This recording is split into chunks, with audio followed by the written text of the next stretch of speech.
Welcome to economy Venkatesh sir online classes. నేను మీ economy Venkatesh సార్ని. ఈరోజు అనగా మార్చి 18, 2026, అదేవిధంగా నిన్న మార్చి 17, 2026 ఈ 2 రోజులకు సంబంధించినటువంటి టాప్ కరెంట్ అఫైర్స్ బిట్స్ని విత్ ఎక్స్ప్లెనేషన్తో సహా మనం ఒకసారి అందిద్దాం. నిన్నటి క్లాస్లో కరెంట్ అఫైర్స్ బిట్స్ అందించాల్సిన బదులు ఆంధ్రప్రదేశ్ కరెంట్ అఫైర్స్ ఈ మంత్ 1 to 15 వరకు పార్ట్ 1 లో బాగా మీకు అందించున్నా. దాని ఒకసారి చూడండి, చాలా చాలా ఇంపార్టెంట్. ఈరోజు కలిపి 2 రోజుల కరెంట్ అఫైర్స్ కలిపి ఇక్కడ మీకు అందిస్తున్నా. ఓకేనా? రైట్. ఇక్కడ మార్చి 18 అనగానే కాంపిటేటివ్ ఫీల్డ్ లో ఖచ్చితంగా అడిగేటటువంటి క్వశ్చన్ దివ్యాంగ శక్తి. మార్చి 18 అనగానే గుర్తొచ్చేటటువంటి ఒక పథకం దివ్యాంగ శక్తి పథకం. ఈ పథకాన్ని ఆంధ్రప్రదేశ్ రాష్ట్ర ముఖ్యమంత్రి నారా చంద్రబాబు నాయుడు గారు గుంటూరు జిల్లాలోని మంగళగిరిలో ఈ పథకాన్ని ప్రారంభించడం అనేది జరిగింది. అయితే ఈ పథకం యొక్క ముఖ్య ఉద్దేశం ఏంటంటే ఆంధ్రప్రదేశ్ రాష్ట్రంలో ఉన్నటువంటి దివ్యాంగులకు ఉచిత బస్సు సౌకర్యాన్ని కల్పించడం కోసం ఆంధ్రప్రదేశ్ రాష్ట్ర ప్రభుత్వం దివ్యాంగ శక్తి అనే నూతన పథకాన్ని తీసుకొచ్చింది. అయితే 2026, 2027 బడ్జెట్ లో మనం మరొక పథకం చూస్తుంటాం, దీనికి సంబంధించినదే. ఆ పథకం పేరు ఏంటంటే ఇంద్రధనస్సు అనే పథకం. మరి ఇంద్రధనస్సు పథకం ప్లస్ ఈ దివ్యాంగ శక్తి బోత్ ఆర్ సేమ్ అని నన్ను అడిగితే, అంటే రెండు ఒకటా అని నన్ను అడిగితే, ఇంద్రధనస్సు అనే పథకం దివ్యాంగులకు సంబంధించినదే. కానీ ఇంద్రధనస్సు అనే పథకం పేరు మీదుగా 2026-27 బడ్జెట్ లో వీళ్ళకి నిధులు కేటాయించారు. ఎవరికి? దివ్యాంగులకు ఉచిత బస్సు సౌకర్యం కల్పించడం కోసం నిధులను ఈ పేరు మీద కేటాయించడం అనేది జరిగింది. అయితే వాస్తవంగా వాళ్ళకి దివ్యాంగులకు సంబంధించిన వాస్తవమైన పథకం దివ్యాంగ శక్తి. గుర్తుపెట్టుకోవాలా? ఎప్పుడు? మార్చి 18, 2026 ప్లస్ ఇంకొక డేట్ కూడా గుర్తుపెట్టుకొని ఆగస్టు 15, ఆగస్టు 15, 2025 ఈ 2 డేట్లు కూడా ఖచ్చితంగా మీకు గుర్తుండాలి.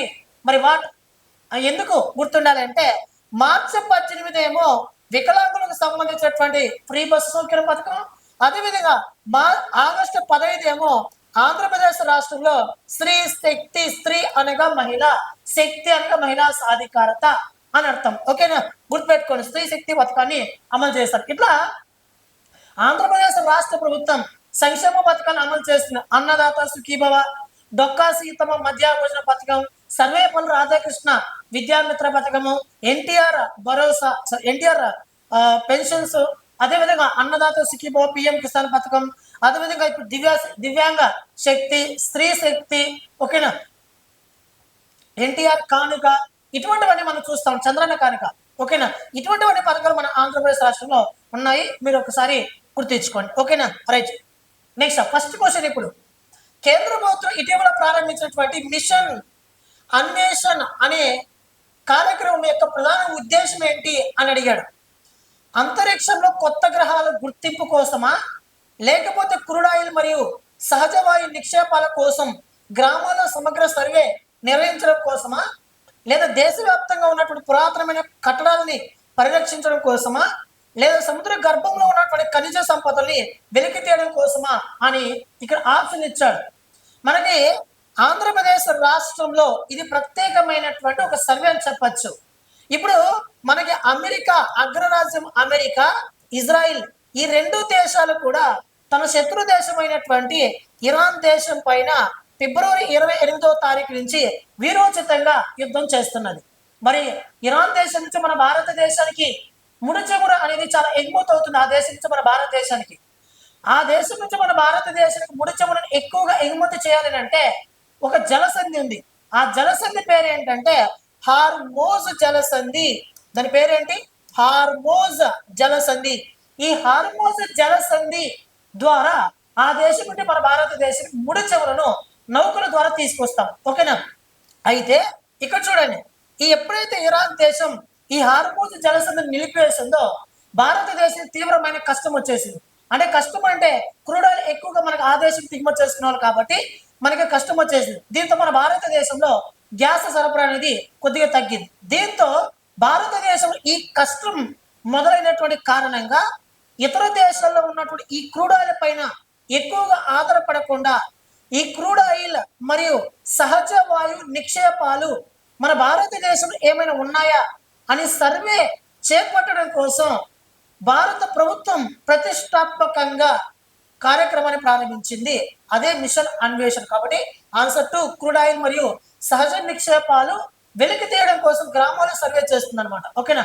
కాబట్టి సెకండ్ పాయింట్. రైట్. నెక్స్ట్, ఇటీవల ఆంధ్రప్రదేశ్ రాష్ట్ర ప్రభుత్వం ఏ పథకం కింద దివ్యాంగులకు ఉచిత బస్సు సౌకర్యాన్ని కల్పించాడు? స్త్రీ శక్తిన, దివ్యాంగ శక్తిన, ఇంద్రధనుస్సున, అన్నదాత సుఖీభవన అని అడిగాడు. ఆన్సర్ వచ్చేసి దివ్యాంగ శక్తి. మీకు ఎప్పుడుగా చెప్పున్నా, ఆంధ్రప్రదేశ్ రాష్ట్రం దివ్యాంగ శక్తి మార్చి 18 మన గుంటూరు జిల్లా మంగళగిరి బస్ స్టాండ్. ఓకేనా? రాష్ట్ర ముఖ్యమంత్రి నారా చంద్రబాబు నాయుడు గారు, ఉప ముఖ్యమంత్రి పవన్ కళ్యాణ్ గారు, రాష్ట్ర బీజేపీ అధ్యక్షుడు మాధవ్ గారు, అదేవిధంగా రాష్ట్ర విద్యాశాఖ మంత్రి, ఐటీ శాఖ మంత్రి నారా లోకేష్ గారు ఈ బస్సు సౌకర్యాన్ని ఈ రోజు ప్రారంభించడం అనేది జరిగింది. ఇంకా విషయాలన్నీ ఇక్కడ మీకు ఆల్రెడీ నేను చెప్పుకున్నా, గుర్తుపెట్టుకోండి. ఓకేనా? రైట్. ఇక్కడ మనకి చాలా విషయాలు ఉన్నాయి. వికలాంగుల చట్టం, వికలాంగులు అనకూడదు, దివ్యాంగులు అనాలి. ఓకేనా?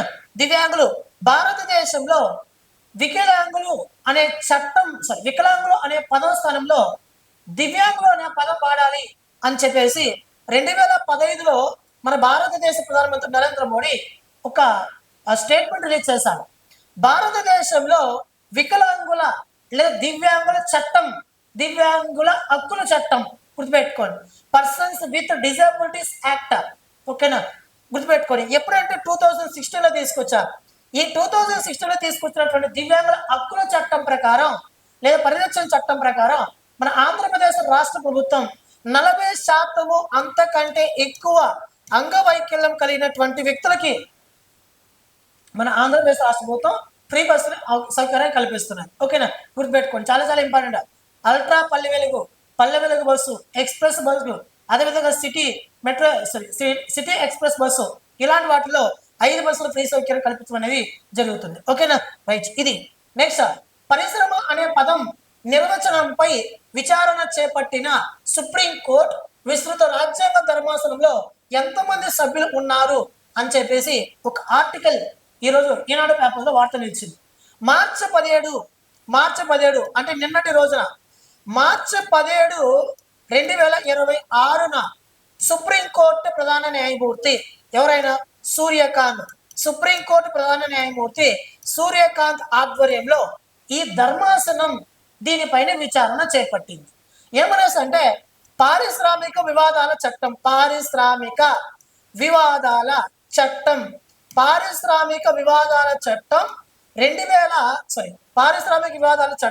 1947, ఇది భారత రాజ్యాంగం అమల్లోకి రాకముందే వచ్చింది. అయితే పారిశ్రామిక వివాదాల చట్టం 1947లో ఒక పదం ఉంది మిత్రమా. ఆ పదం ఏంద్రా అంటే పరిశ్రమ. ఈ పరిశ్రమ అనే పదానికి అర్థం ఏమిటి, ఈ పరిశ్రమ అనే పదానికి నిర్వచనం ఏమిటి, అసలు పరిశ్రమ అంటే ఏమిటి అని చెప్పేసి కొన్ని వివాదాస్పదంగా నిలిచింది. దీని యొక్క డెఫినేషన్, నిర్వచనం. ఈ వివాదాస్పదంగా నిలిచినటువంటి ఈ పరిశ్రమ నిర్వచనం పైన ఆల్రెడీ 1978లో 1978లో 7 న్యాయమూర్తులతో కూడినటువంటి ధర్మాసనం తీర్పు ఇచ్చింది. చాలా తీర్పులు ఇచ్చాయి, కానీ కీలకమైన తీర్పు 1978. కానీ ఈ 1978లో సుప్రీంకోర్టు ఈ పరిశ్రమ నిర్వచనం పైన ఇచ్చినటువంటి తీర్పు కూడా మంచిదా కాదా, ఇది ఒప్ప తప్ప అనే దానితో పాటు ఈ పరిశ్రమ అనే పదానికి విస్తృతమైన నిర్వచనాన్ని ఇవ్వడం కోసం సుప్రీంకోర్టు ధర్మాసనం ఈ విచారణ చేపట్టడం అనేది జరిగింది. ఓకేనా? గుర్తుపెట్టుకోండి. దీంట్లో మొత్తం సభ్యులు ఎంత అనేసి అంటే 9 మంది సభ్యులు ఉంటారు. కాబట్టి ఆన్సర్ 9 మంది. ప్రధాన న్యాయమూర్తితో సహా ఇతర న్యాయమూర్తి మొత్తం కలిపి 9 మంది ఈ పరిశ్రమ అనే పదం నిర్వచనం పైన విచారణ చేపట్టడం అనేది జరిగింది. చాలా చాలా ఇంపార్టెంట్, మోస్ట్ ఇంపార్టెంట్. ఓకేనా? ఇక సుప్రీంకోర్టు అనగానే మన భారతదేశ అత్యున్నత న్యాయస్థానం సుప్రీంకోర్టు 1773 రెగ్యులేటింగ్ యాక్ట్ ప్రకారం 1774లో సుప్రీంకోర్టును ఫస్ట్ కలకత్తాలో స్థాపించారు. తర్వాత 12లో 1912లో సుప్రీంకోర్టు కలకత్తా నుంచి ఢిల్లీకి మార్చారు. మళ్ళీ సుప్రీంకోర్టు అనే పదాన్ని మార్చి 1950 జనవరి 28వ మన భారతదేశంలో సుప్రీంకోర్టు అమలులోకి తీసుకోవడం అనేది జరిగింది. నెక్స్ట్, హర్మూజ్ జలసంధిని దాటుకొని ఇటీవల గుజరాత్ చేరుకున్న నందాదేవి నౌక ఎన్ని టన్నుల ఎల్పిజిని తీసుకొచ్చింది అని అడిగాడు. 40,000 టన్నుల, 46,000, 47,000, 80,000 అని అడిగాడు. దీనికి ఆన్సర్ వచ్చేసి 47,000 టన్నుల ఎల్పిజిని తీసుకురావడం అనేది జరిగింది. చాలా చాలా ఇంపార్టెంట్, మోస్ట్ ఇంపార్టెంట్.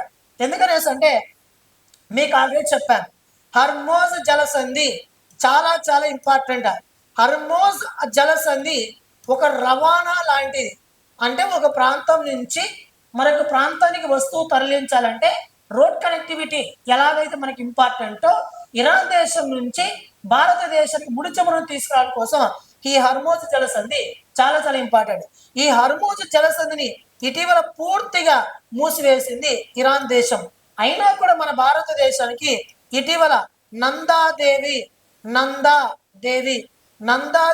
అనే ఒక నౌక భారతదేశంలోని గుజరాత్ రాష్ట్రం వెంబడి ఉన్నటువంటి తీరం వెంబడి ఉన్నటువంటి కాండ్లా ఓడరేవుకు ఈ నందాదేవి అనే నౌక చేరుకోవడం అనేది జరిగింది. నిన్న కాదు మొన్న శివాలిక్ అనే ఒక నౌక కూడా ముంబై ఓడరేవుకు చేరుకోవడం అనేది జరిగింది. కాబట్టి Nanda Devi, Shivalik is the most important. ఓకేనా? ఇది 47,000 టన్నుల ఎల్పిజిని తీసుకొని మన భారతదేశానికి వచ్చింది. చాలా చాలా ఇంపార్టెంట్. ఇక ఇరాన్ అనగానే మనకు గుర్తొచ్చే సుప్రీం లీడర్ ఎవరు? అయాతుల్లా అలీ ఖమేనీని చనిపోయాడు. వాళ్ళ తనయుడు ప్రస్తుతం మోస్తాబా ఖమేనీ అనే అతను ప్రస్తుతం సుప్రీం లీడర్గా ఉన్నాడు ఆ దేశానికి. మరి ఆ దేశంలో కర్గ్ ఐలాండ్ ఒకటి ఉంది. కర్గ్ ఐలాండ్, ఈ కర్గ్ ఐలాండ్ చాలా చాలా ఇంపార్టెంట్. ఈ కర్గ్ ఐలాండ్ ఆ దేశానికి, ఏ దేశానికి? ఇరాన్ దేశానికి వెన్నెముక లాంటిది. ఓకేనా? ఆర్థిక వ్యవస్థకి వెన్నెముక లాంటిది. అనే ఆ దేశంలో ముడి చమురు ఎగుమతి చేసే దాంట్లో ఈ కర్గ్ ఐలాండ్ నుంచే 90% ముడి చమురు ఎగుమతి చేస్తుంది. కాబట్టి ఇరాన్ దేశానికి ఇరాన్ దేశం ఆదాయంలో ఎక్కువగా కీలక పాత్ర పోషించేటటువంటి ఐలాండ్ కర్గ్ ఐలాండ్. ఇన్ని రోజులు ఆ దేశం పైన దాడి చేసినటువంటి అమెరికా ఇప్పుడు దీనిపైన కూడా దాడి చేసేసింది, కర్గ్ ఐలాండ్. గుర్తుపెట్టుకొని ఇవన్నీ కూడా. రైట్. నెక్స్ట్, ఇటీవల ఏ రాష్ట్ర శాసనసభ మత స్వేచ్ఛ చట్టం 2026ను ఇటీవల ఆమోదించింది అడిగాడు. పశ్చిమ బెంగాల్, మహారాష్ట్రనా, తమిళనాడు, గోవానా అని అడిగాడు. మహారాష్ట్ర శాసనసభ ఇటీవల ఏం చేసిందనేసి అంటే మత స్వేచ్ఛ చట్టం 2026ను ఆమోదించింది. అయితే ఈ చట్టం ద్వారా మతం ఒకరు ఒక మతంలో నుంచి మరొక మతానికి స్వేచ్ఛగా మారచ్చు. కానీ బలవంతంగా లేదా మోసం చేసి వివాహం కారణంగా కావాలనే అతని మతం మార్పిడి చేయించినట్లయితే వాళ్ళు 7 సంవత్సరాల జైలు శిక్ష అనుభవించాలి. ₹1,00,000 మనకి జరిమానా కూడా విధించడం అనేది జరుగుతుంది. ఓకేనా? ఈ చట్టం ప్రకారం. అయితే ఈ చట్టం ప్రకారం ఎవరైనా మతం మారాలి అనుకుంటే 60 రోజుల ముందు అధికారులకు నోటీసు ఇవ్వాలి. ఇచ్చి వాళ్ళ దగ్గర నుంచి పర్మిషన్ తీసుకోవాలి. అదేవిధంగా ఆ మతం స్వీకరించాలి అనుకున్నప్పుడు 25 డేస్లో ఖచ్చితంగా ఈ మతాన్ని వాళ్ళు స్వీకరించి తీరాలి. లేకపోతే ఈ చట్టాన్ని ఉపయోగించి వాళ్ళు ఒక మతం నుంచి మరొక చట్టానికి వెళ్ళడానికి అవకాశం లేకుండా నిరోధిస్తారు. ఓకేనా? ఒక మతం నుంచి మరొక మతానికి మారచ్చు. ఓకేనా? కానీ బలవంతంగా మారేటట్టు చేయకూడదు. ఒకటి. రెండవది ఏమనేసి అంటే 60 రోజుల ముందు పర్మిషన్ తీసుకోవాలి. ఆ పర్మిషన్ ఇచ్చిన తర్వాత 25 డేస్లో ఖచ్చితంగా అతను ఆ మతాన్ని స్వీకరించాలి. ఓకేనా? లేకపోతే మత నిరోధక చట్టాన్ని ఉపయోగించి వాళ్ళు దాన్ని పూర్తిగా రద్దు చేస్తారు. ఓకేనా? గుర్తుపెట్టుకోండి. అదేవిధంగా మహారాష్ట్ర అనగానే మ్యూజిక్ రోడ్ ఎక్కడ?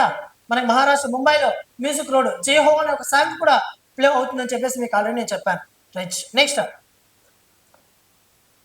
ప్రిట్జ్కర్ ఆర్కిటెక్చర్ ప్రైజ్ 2026 విజేత ఎవరంటే స్మిల్జాన్ రాడిక్ క్లార్క్.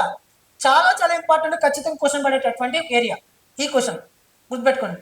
ప్రిట్జ్కర్ ఆర్కిటెక్చర్ ప్రైజ్ 2026 విజేత స్మిల్జాన్ రాడి క్లార్క్ ఈ అవార్డు గెలుచుకున్న గెలుచుకున్నాడు. అయితే ఇతను ఎన్నో చిలీ దేశస్తుడు అని అడిగాడు. మొదటిన, రెండవ, మూడవన, నాలుగవ అని అడిగాడు. ఫస్ట్ ఈ అవార్డు గురించి మాట్లాడాల. ఈ అవార్డు పేరు ఏంటంటే ప్రిజ్కర్ ఆర్కిటెక్చర్ ప్రైజ్ 2026. ఇది అవార్డు పేరు. ఒకటి ఈ సంస్థకు సంబంధించి ఒకటి ప్రిజ్కర్ ఆర్కిటెక్చర్ ప్రైజ్ 2026. మరి ఈ పురస్కారాన్ని 1979 నుంచి ఈ పురస్కారాన్ని అందజేస్తున్నారు. ఈ పురస్కారాన్ని ఏ రంగంలో ఇస్తారు అంటే ఆర్కిటెక్చర్ రంగంలో ఇస్తారు. ఆర్కిటెక్చర్ రంగంలో ఇస్తారు. కాబట్టి భారతదేశంలోనే కాదు, ప్రపంచవ్యాప్తంగా ఆర్కిటెక్చర్ రంగంలో నోబెల్ పురస్కారంగా దేని పిలుస్తామనంటే ప్రిజ్కర్ ఆర్కిటెక్చర్ ప్రైజ్ని మనం పిలుస్తాం. ప్రపంచంలో అత్యున్నత పురస్కారం ఆల్ఫ్రెడ్ నోబెల్ పురస్కారం. అదేవిధంగా ఆసియా ప్రాంతంలో నోబెల్ పురస్కారం అంటే ఆసియా నోబెల్ పురస్కార్ రామన్ మెగసెస్ పురస్కారం. అదేవిధంగా ఆర్కిటెక్చర్లో నోబెల్ పురస్కారం అంటే ప్రిజ్కర్ ఆర్కిటెక్చర్ పురస్కారం. ఆ ఆర్కిటెక్చర్ అంటే ఏంటి? వాస్తు శిల్పి అని అర్థం. కాబట్టి ఈ పురస్కారాన్ని ఈ సంవత్సరం అందుకున్న వ్యక్తి చిలీ దేశస్తుడు స్మిల్జాన్ రాడి క్లార్క్. ఓకేనా? అదేవిధంగా మనకి ఈ పురస్కారాన్ని అందుకున్నటువంటి చిలీ దేశస్తులో ఎన్నవది అంటే రెండవది. మొట్టమొదటిసారిగా ఆల్రెడీ వేరే వ్యక్తి అందుకున్నాడు, ఈ వ్యక్తి రెండవ వ్యక్తి. ఓకేనా? చాలా చాలా ఇంపార్టెంట్, మోస్ట్ ఇంపార్టెంట్ గుర్తుంచుకోండి. ఓకేనా? రైట్ మిత్రమా. నెక్స్ట్ 98వ అకాడమీ అవార్డుల్లో ఉత్తమ చిత్రం బెస్ట్ పిక్చర్ పురస్కారాన్ని గెలుచుకున్నటువంటి చిత్రం ఏది అని అడిగారు. మరి సిన్నర్సా, హ్యామ్లెట్టా, వన్ బ్యాటిల్ ఆఫ్టర్ అనదరా, లేకపోతే వెపన్సా అని అడిగారు. ఫస్ట్ ఆఫ్ ఆల్ ఆస్కార్ పురస్కార్. భారతదేశంలో ఆస్కార్ పురస్కార్ అనేది మన భారతదేశంలో కూడా అమలు అవుతుంది. అంటే ప్రపంచవ్యాప్తంగా అమలైనప్పుడు మన భారతదేశంలో వర్తిస్తారు. భారతదేశ వ్యాప్తంగా చలనచిత్ర రంగంలో ఇచ్చేటటువంటి అత్యున్నత పురస్కారం దాదాసాహెబ్ ఫాల్కే పురస్కారం. గుర్తుపెట్టుకోండి. ఓకేనా? ఆ భారతదేశంలో చలనచిత్ర రంగంలో ఇచ్చేటటువంటి అత్యున్నత పురస్కారం దాదా సాహెబ్ పురస్కార్. అయితే తెలంగాణ రాష్ట్రంలో సినీ రంగంలో ఇచ్చేటటువంటి అత్యున్నత పురస్కారం ఏదంటే గద్దర్ పురస్కార్, గద్దర్ అవార్డ్స్. ప్రపంచవ్యాప్తంగా సినీ రంగంలో చలనచిత్ర రంగంలో ఇచ్చేటటువంటి అత్యున్నత పురస్కారం ఆస్కార్ పురస్కార్. ఓకేనా? ఈ పురస్కారాన్ని 1929 నుండి అమెరికా కేంద్రంగా పనిచేస్తున్నటువంటి the academy of motion picture arts and science అనే ఒక సంస్థ అందిస్తుంది. గుర్తుపెట్టుకోండి. Academy of motion pictures arts and science అనే ఒక సంస్థ ఈ పురస్కారాన్ని ప్రతి ఏటా కూడా అందిస్తుంది. ఓకేనా? సినీ రంగంలో ఇచ్చేటటువంటి ప్రపంచ అత్యున్నత పురస్కారం ఆస్కార్ పురస్కారం. ఓకేనా? నెక్స్ట్ అదేవిధంగా మన భారతదేశంలో ఈ ఆస్కార్ పురస్కారానికి మొట్టమొదటిసారిగా నామినేట్ అయినటువంటి మూవీ ఏదైనా అంటే మదర్ ఇండియా అనే ఒక మూవీ. మదర్ ఇండియా మూవీ మన భారతదేశంలో మొట్టమొదటిసారిగా ఆస్కార్ పురస్కారానికి నామినేట్ అయింది. అదేవిధంగా ఆస్కార్ పురస్కారాన్ని అందుకున్నటువంటి మొట్టమొదటి వ్యక్తి మహిళ ఎవరంటే భాను అతయ్య. ఎవరామె? భాను అతయ్య అనే ఆమె మన భారతదేశం ఆస్కార్ పురస్కారం అనుకున్న తొలి మహిళగా మనం భావించాలి. అయితే 2026 మార్చి 15న మన భారతదేశ కాలమానం ప్రకారం మార్చి 16, అమెరికా కాలమానం ప్రకారం మార్చి 15న మనకి అమెరికాలోని లాస్ ఏంజల్స్ లో డాల్బీ అనే ఒక స్టేడియంలో 98వ ఎడిషన్కు సంబంధించి ఈ ఆస్కార్ పురస్కార్ అవార్డులను ప్రకటించడం అనేది జరిగింది. దీంట్లో ఉత్తమ చిత్రంగా బెస్ట్ ఫిల్మ్ గా అవకాశం దక్కించుకున్నటువంటి మూవీ ఏంటంటే వన్ బ్యాటిల్ ఆఫ్టర్ అనదర్ అనే ఒక మూవీ ఈ పురస్కారంలో ఉత్తమ చిత్రంగా ఎంపికైంది. ఈ ఆస్కార్ పురస్కారాల్లో 98 అకాడమీ అవార్డుల ఆస్కార్ పురస్కారాల్లో అత్యధికంగా 6 పురస్కారాలు కైవసం చేసుకున్న మూవీ ఏదైనా ఉందంటే that is one battle after another అనే ఒక మూవీ 6 ఆస్కార్ అవార్డ్స్ ని మనం ప్రధానం చేసుకున్నది. ఓకేనా. ఇక లిస్ట్ విషయానికి వస్తే ఇక్కడ చూడండి, one battle after another six Oscar అవార్డుతో టాప్ ప్లేస్ లో ఉంది. ఓకేనా. అయితే బెస్ట్ ఫిల్మ్ వచ్చేసి one battle after another, best actor వచ్చేసి మైకిల్ బి జోర్డాన్, ఉత్తమ నటి Jessie Buckley, best director Paul Thomas Anderson, ఉత్తమ సహాయ నటుడు సీన్ పెన్, ఉత్తమ సహాయ నటి ఎమీ మాడిగన్. అదేవిధంగా best animated feature film KPop demon hunters, best animated short film the girl who cried pearls, best costume design. ఓకేనా. ఇవన్నీ కూడా మీకు ఒకసారి లిస్టును మీరు ఒకసారి చూసుకోండి. నేను ఈజీగా మీకు ఏనాడు పేపర్లో ఉన్న దాన్ని నేను యాజ్ ఇట్ ఈస్గా మీకు తీసుకొచ్చి ఈజీ మెథడ్లో మీకు ఇక్కడ ఇచ్చున్నాను. ఓకేనా. చాలా చాలా ఇంపార్టెంట్. ఈ స్లైడ్ బాగా చూసుకోండి, మోస్ట్ ఇంపార్టెంట్. ఓకేనా. రైట్. నెక్స్ట్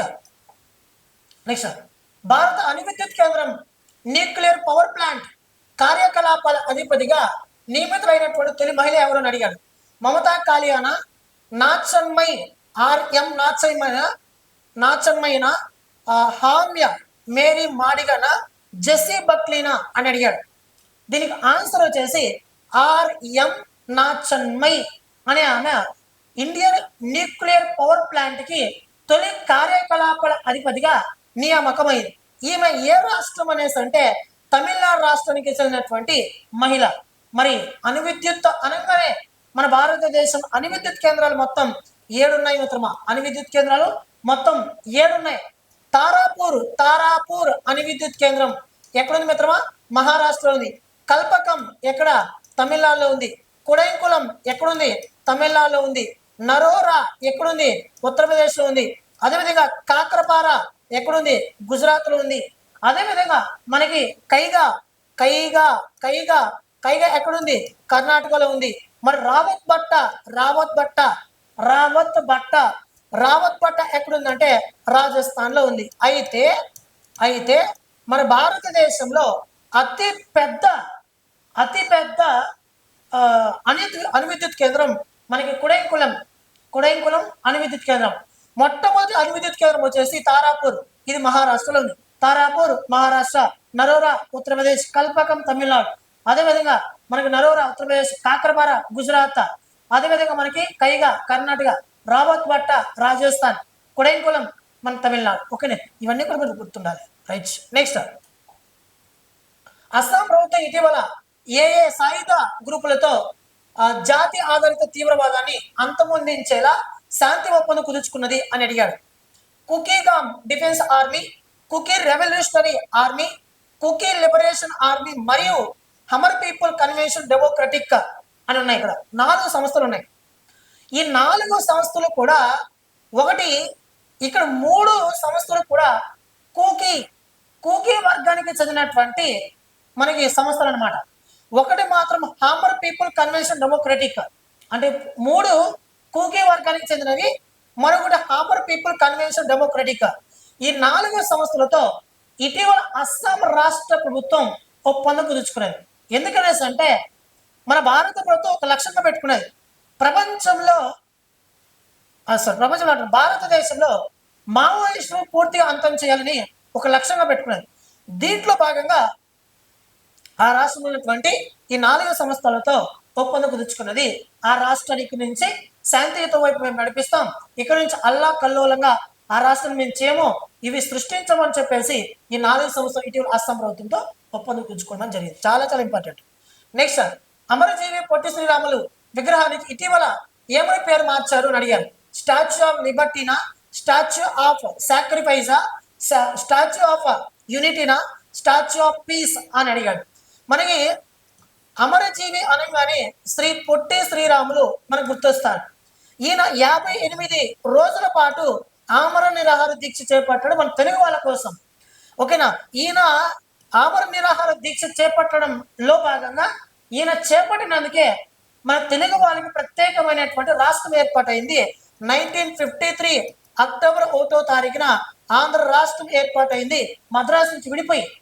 మళ్ళీ తెలంగాణలో ఉన్నటువంటి తెలుగు వాళ్ళకు కూడా కలుపుకొని 1956 నవంబర్ 1వ తారీఖున ఉమ్మడి ఆంధ్రప్రదేశ్ రాష్ట్రం ఏర్పాటైంది. తర్వాత సమైక్యాంధ్ర బంద్ అయిన తర్వాత 2014 జూన్ 2వ తారీఖు నుంచి ఉమ్మడి ఆంధ్రప్రదేశ్ రాష్ట్రం నుంచి విడిపోయినది తెలంగాణ. ఈ తెలంగాణ మన భారతదేశంలో 29వ రాష్ట్రం ఆవిర్భించడం అనేది జరిగింది. ఒకప్పుడు మనం అందరం కూడా తెలుగు వాళ్ళందరూ కూడా మద్రాసులో కలిసి ఉండేవాళ్ళం. మద్రాసులో కలిసి ఉన్నప్పుడు తెలుగు వాళ్ళకు జరుగుతున్నటువంటి అవమానాన్ని భరించలేక తెలుగు వాళ్ళ కోసం ప్రత్యేకంగా రాష్ట్రం ఇచ్చేయాలని చెప్పి 58 రోజుల పాటు ఆమరణ నిరాహార దీక్ష చేపట్టి రాష్ట్రం సాధించినటువంటి అమరజీవి శ్రీ పొట్టి శ్రీరాములు. ఈయన పేరు మీదుగానే వైఎస్ఆర్ రాజశేఖర రెడ్డి 2008లో నెల్లూరు జిల్లాని శ్రీ పొట్టి శ్రీరాములు నెల్లూరు జిల్లాగా మార్చారు వైఎస్ రాజశేఖర రెడ్డి 2008లో. ఓకేనా. ఇప్పుడు 58 రోజుల పాటు నిరాహార దీక్ష చేపట్టాడు కాబట్టి 58 అడుగుల కాంస విగ్రహాన్ని శాకామూరి పార్క్ అని ఉంటుంది అమరావతిలో. శాకామూరి పార్క్ అని ఒకటి ఉంది. ఆ శాకామూరి పార్క్ లో అమరావతిలో 58 అడుగుల కాంస విగ్రహాన్ని మార్చి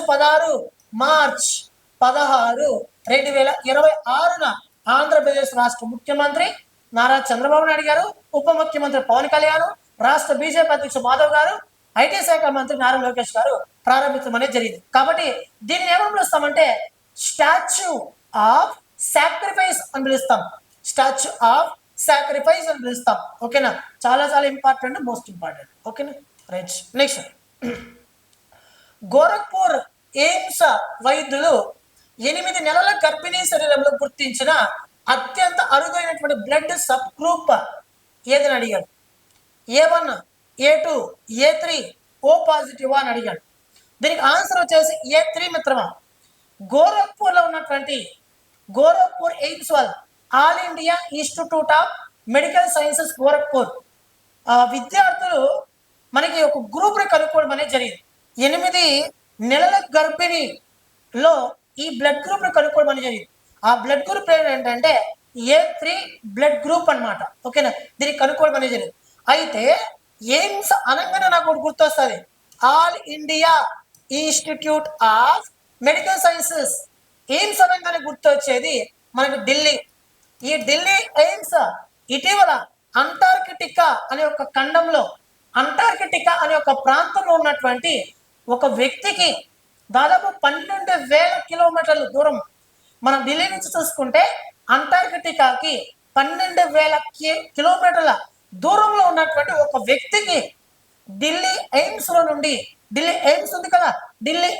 నుండి ఒక రిమోట్ ద్వారా అల్ట్రాసౌండ్ స్కాన్ ని నిర్వహించింది ఇటీవల ఎయిమ్స్ ఢిల్లీ. ఓకేనా. కాబట్టి దానికి ఉన్న ప్రత్యేకత ఎయిమ్స్ ఢిల్లీ. అదేవిధంగా ఇటీవల ఐఐటి వస్తుంది తప్పు. ఈ ఎయిమ్స్ ఢిల్లీ మరియు భారత అంతరిక్ష పరిశోధన సంస్థ, ఈ 2 సంస్థల మధ్య ఒక ఒప్పందం కుదిరింది. ఏ ఒప్పందం అని అంటే స్పేస్ మెడిసిన్ రీసెర్చ్ కోసం ఒక ఒప్పందం కూడా ఇటీవల కుదిరింది. పెట్టుకోండి. రైట్. స్పేస్ మెడిసిన్ రీసెర్చ్ అంతరిక్ష రంగంలో, అంతరిక్ష వైద్యంలో పరిశోధన కోసం ఎయిమ్స్ ఢిల్లీ ఇస్రో మధ్య ఒక ఒప్పందం కుదిరింది. ఓకేనా. నెక్స్ట్, ప్రముఖ కవి నందిని సిద్ధారెడ్డికి 2025 కేంద్ర సాహిత్య అకాడమీ అవార్డును తెచ్చిపెట్టిన కవిత సంపుటి పేరు ఏమిటని అడిగాడు. యానిమేషన్, జీతేజీ అలహాబాద్, బందారమా, ఉపక్రమాద అంటే ఆన్సర్ వచ్చేసి అనిమేష. ఇతను తెలంగాణ రాష్ట్రానికి చెందినటువంటి ఒక వ్యక్తి. తెలంగాణ రాష్ట్రానికి చెందినటువంటి ఒక వ్యక్తి నందిని సిద్ధారెడ్డి. అయితే భారతదేశంలో కేంద్ర సాహిత్య అకాడమీ అవార్డును 1954లో స్థాపించడం అనేది జరిగింది. అయితే ఈ పురస్కారాన్ని 1955 నుంచి ఇస్తున్నారు. కేంద్ర సాంస్కృతిక మంత్రిత్వ శాఖ కింద భారతీయ సాహిత్య అకాడమీ వాళ్ళు ఈ పురస్కారాన్ని ప్రతి ఏటా కూడా ఇస్తారు. అయితే ఎన్ని భాషలు ఇస్తారంటే 24 భాషలు ఇస్తారు. భారత రాజ్యాంగం గుర్తించినటువంటి, భారత రాజ్యాంగంలో పేర్కొన్నటువంటి 22 భాషలు ప్లస్ ఇంగ్లీష్ ప్లస్ రాజస్థానీ, ఈ 2 భాషలు, 22 భాషలు భారత రాజ్యాంగం ప్లస్ ఈ 2 భాషలు, ఈ 24 భాషల్లో కేంద్ర సాహిత్య అకాడమీ పురస్కారంలో ప్రతి సంవత్సరం కూడా ఇవ్వడం అనేది జరుగుతుంది. ఓకేనా. ఈ పురస్కారంలో భాగంగా ₹1,00,000 నగదు బహుమతి కూడా ఇంక ఇస్తారు. దీంతో పాటు ఇంకేమి వివరాలు అంటే ఇస్తారు, చాలా కొడతారు, అమౌంట్ ఇస్తారు.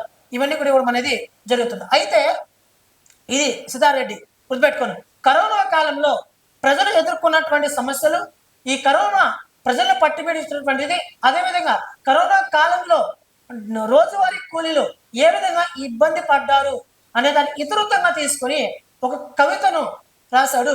అదేంద్ర అంటే యానిమేషన్. దీంట్లో భాగంగా ఆయన రావడం అనేది జరిగింది. ఓకేనా. నెక్స్ట్, హిందీ రచయిత్రి మమతా కాలియాకు ఏ పుస్తకానికి గాను 2025 సాహిత్య అకాడమీ అవార్డు లభించింది? యానిమేషన్, హ్యామ్నెట్, జీతేజీ అలహాబాద్, సిన్నార్స్ అని అడిగారు. జీతేజీ అలహాబాద్, ఈ ఉత్తరప్రదేశ్ రాష్ట్రం జీతేజీ అలహాబాద్ అనే ఒక పుస్తకాన్ని సాహిత్యానికి గాను ఈ పురస్కారానికి అందుకోవడం అనేది జరిగింది. హిందీ రచయిత ఆమె పేరు మమతా కాలియా. ఓకేనా, గుర్తుపెట్టుకోండి. ఓకేనా. ఇదే మాత్రమా ఇటీవల వార్తలు నిలిచినటువంటి 2 days most important top current affairs bits. ఓకేనా.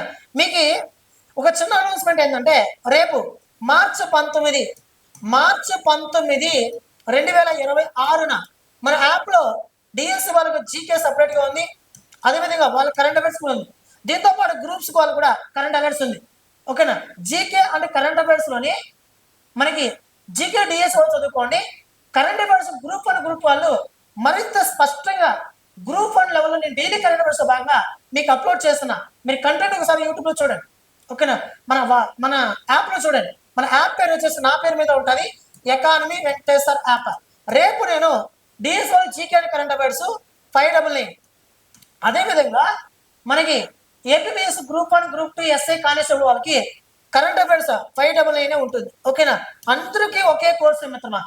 ఓకేనా. జీకే కావాల్సిన జీకే చదువుకోండి, కరెంట్ అఫైర్స్ కావాల్సిన కరెంట్ అఫైర్స్ చదువుకోండి. ఓకేనా. ఈ 599 కూడా 2 ఇన్స్టాల్మెంట్లో మీరు కట్టుకోవచ్చు. రేపు మొదటి ఇన్స్టాల్మెంట్ ఒకటి, ఒక నెల తర్వాత రెండో ఇన్స్టాల్మెంట్ ఒకటి, అంటే 600 రూపీస్ కదా, ఇక్కడ 300 రూపీస్ రేపు పే చేసి కోర్స్ పొందండి. నెల తర్వాత మళ్ళీ 300 రూపీస్ పే చేసి మీరు 1 year వరకు పొందొచ్చు. ఒకటి జీకే వాళ్ళకి, కరెంట్ అఫైర్స్ వాళ్ళకి జీకే కరెంట్ అఫైర్స్, ఏపీఎస్ వాళ్ళకి డిఎస్ వాళ్ళకి. అదేవిధంగా Indian economy plus AP economy ఆఫర్లో భాగంగా 999కి ఇస్తున్నా. ఈ 999కి ఇస్తుంటే దీంట్లో 500 రూపీస్ మీరు రేపు మొదటి ఇన్స్టాల్మెంట్, ఒక నెల తర్వాత మళ్ళీ ఒక 500 రూపీస్ పే చేసి మీరు ఈ కోర్సును రేపు పొందొచ్చు. ఓకేనా. ఈ ఇన్స్టాల్మెంట్ అనేది మళ్ళీ ఇవ్వబడదు, రేపు ఒక్కరోజు మాత్రం ఉంటుంది ఆఫర్. ఓకేనా, వినియోగించుకోండి. ఓకేనా. థ్యాంక్ యూ మిత్రమా, థ్యాంక్ యూ సో మచ్. మళ్ళీ నెక్స్ట్ వీడియోలో కలుసుకుందాం. Thank you so much.